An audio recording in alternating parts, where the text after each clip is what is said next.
El cambio climático merece la mejor atención a nivel mundial. Debe tratarse de mitigar en medida de lo posible, de manera radical.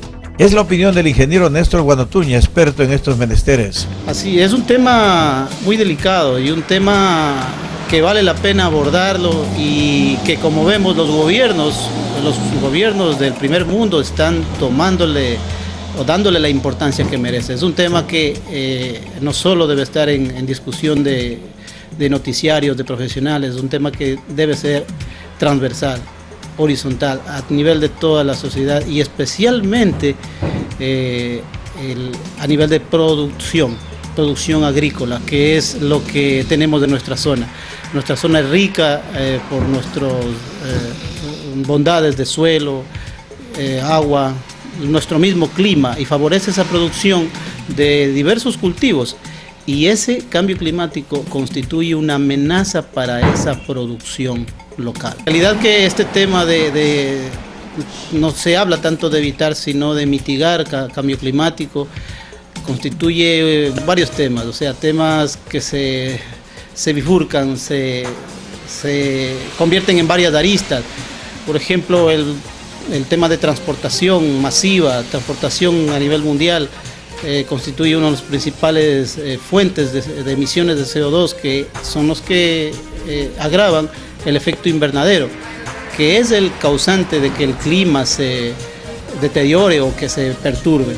Entonces, no solo es la transportación, son nuestros hábitos de vida, hábitos alimenticios, estilos de vida, formas de consumir las cosas y qué consumir en nuestra vida cotidiana.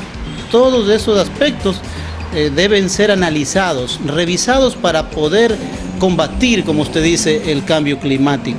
El río Quevedo se distinguía anteriormente por su caudal. En los actuales momentos tan solo es un riachuelo. Las causas para que este fenómeno se presente lo explica así el ingeniero Guanotuña.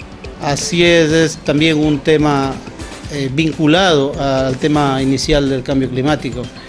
Muchos dicen no directamente, pero hay criterios hay otros criterios que consideramos que sí. Tanto es así que tenemos los resultados de un río Quevedo que recibe agua de efluentes, San Pablo, Quindigua, Baba, que sufren las mismas o están en la misma situación que el río Quevedo, porque el manejo de la cuenca de ese río o de estos ríos debe mejorar, debe ser revisado. Igual que hablamos como el cambio climático, debemos revisar nuestras conductas, nuestras costumbres, nuestros hábitos de vida y técnicas de producción. Entonces el río Quevedo tiene ese resultado porque la cuenca de este río está manejado de la manera que la hemos manejado las últimas décadas, y por eso el resultado de un caudal mínimo, de un caudal bajo, que podemos especular entre 8 o 10 metros cúbicos segundo, bajísimo, comparado con décadas anteriores. Raúl, somos de esta zona, ¿no es cierto? Quienes escuchan este prestigioso programa igual van a coincidir conmigo que hace pocas décadas se navegaba en este río. Entonces, ese es el resultado del manejo de la cuenca hidrográfica.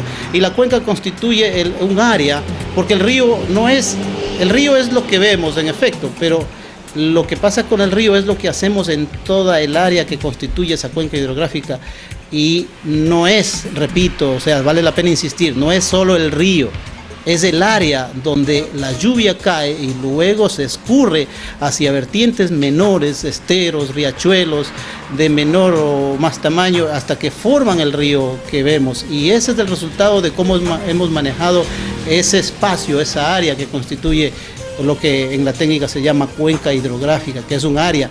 Entonces nosotros vemos el río, pero en realidad lo que le pasa a ese río es cómo manejamos la cuenca hidrográfica. Los embalses causan problemas en la falta de agua en el río Quevedo, es nuestra inquietud, la que la trasladamos al ingeniero Guanotuña. Tenemos el proyecto ABA con su embalse, ¿no es cierto?, de más de 1000 hectáreas, 1000 y un poco más de hectáreas. La afectación al río, el diseño de este proyecto fue que no bajara, ¿no?, de 11, si recuerdo bien, 11 metros cúbicos por segundo. Pero de hecho que hay una afectación. Tenemos ahí un estudio, planes de manejo de este proyecto que habría que analizar si es que se están cumpliendo. Pero obvio que hay una afectación, o sea, no se puede negar que hay una afectación porque para comenzar el río, lo que mencionamos antes, lo decimos, es solo el río y ya tenemos que hablar de fauna. Entonces, y el tema se lo topa porque en el río migran, tenemos especies de fauna acuática o peces que migran. Y para hacer una represa necesitamos construir diques y allí es donde el impacto a esta fauna acuática es quizá uno de los más visibles, porque en invierno tenemos un dique en el que los peces todos los años desde que se llenó la represa tratan de pasar y no pueden. Entonces ese es para empezar un impacto.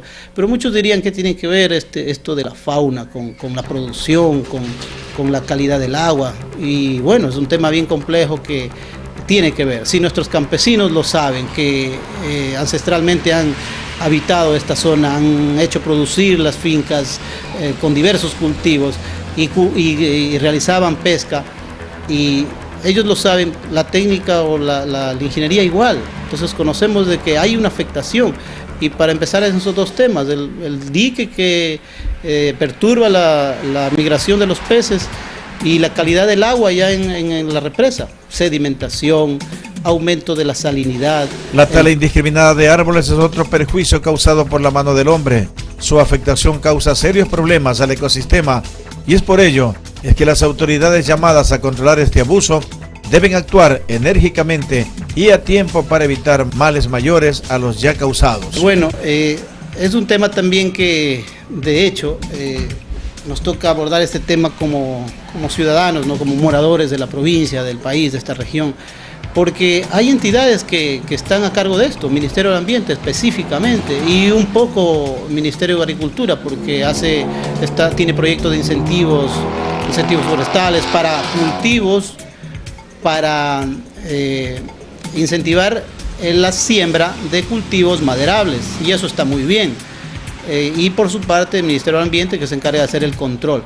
Pero de hecho tenemos una tala. Usted, como cualquier ciudadano, y yo siempre fijo esto, insisto como morador de esta región, no estamos ciegos y no debemos de estarlo, porque si nos dirigimos a cualquier lugar fuera de aquí, de la ciudad de Quevedo, a Valencia, Mocache, nos damos cuenta que talan árboles, y si nos dirigimos hacia la Tacunga por la vía principal, o si bajamos incluso por la vía de Pucayacu hacia Sicchos, porque uno le toca andar por esos lados, ¿no?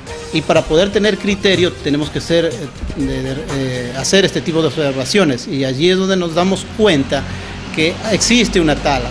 Entonces, incluso para no irnos tan lejos, nosotros tenemos una especie muy delicada que es el moral fino aquí en la región, que está condicionada, que uno debe aprovechar pero sembrar otros. Eso debe y necesita ser fortalecido, esos criterios o esas recomendaciones, incluso esas normativas.